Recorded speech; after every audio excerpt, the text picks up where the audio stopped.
Это говяжье мясо, а это каталка. Готовим лезгинский юждаговский хинкал на дровах. Поехали!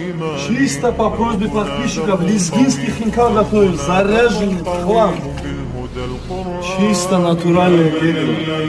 Это вам не дома на газу готовим. Это природа дикая.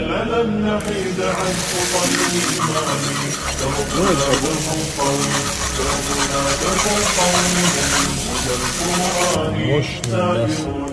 في طريق الحق يا جند الله سائر في طريق الحق يا جند الله جند الله جند الله جند الله جند الله عهدا علينا أسود العرين نمضي أماما أبد لا نلين عهدا علينا أسود العرين